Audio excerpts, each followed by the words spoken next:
মাহবুব Patwari sir, ওনার সাথে আমরা কথা বলতেছি, কথা বলে ওগুলো কিছু না হলে তো ওদেরকে আলোচনাই করছো বা কথা বলি আমাদেরকে বিষয়গুলো জানায় যে কোন পর্যায়ে আছে।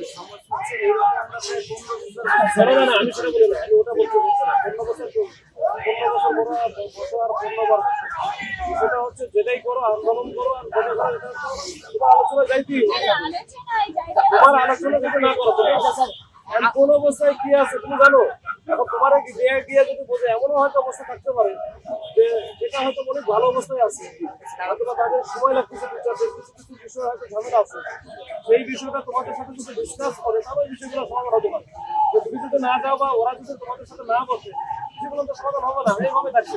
স্যার আমরা আলোচনার টেবিলে বসতে পারি, কারণ আলোচনার টেবিলে হচ্ছে শান্তিপূর্ণ সমাধান। ওরা ছাড়া হবেও না, সুযোগও নাই। স্যার আমরা আলোচনার টেবিলে বসতে রাজি, একটা মাত্র issue, সেটা হচ্ছে যে আমাদের স্পষ্ট রোড, আমাদের অধ্যাদেশে স্পষ্ট কথা। সেটা তো তোমরাই গিয়ে বলবা রে ভাই, স্যার এটা আপনি ওখানে বলে দেন যে ওরা স্পষ্ট কিছু জানতে চায়, তাহলে ওরা এটা যদি আমি বলে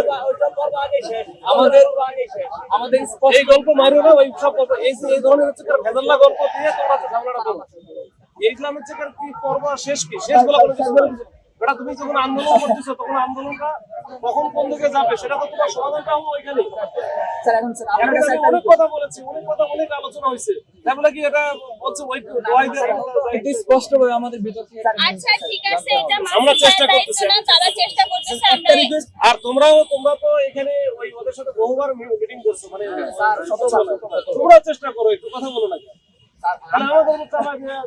আপনি একটু ওনাদের বলেন স্পষ্ট কিছু যদি ওনারা বলতে পারে তাহলে আমরা যাবো, আর না যাবো না। এটাই হচ্ছে আমাদের স্পষ্ট, একবার স্পষ্ট যে না আমরা আজকে বা আমরা কালকে বা আমাদের অধ্যাদেশে এই পর্যায়ে আছে, এখন এটা পরিষ্কার দিবই না। ওদের দিবে না, রাইট, একদম বাবা তোদের অধ্যাদেশ দিবে না, তোরা মরে যা, তোরা ফাঁসি লাগা, এটা বলেছে।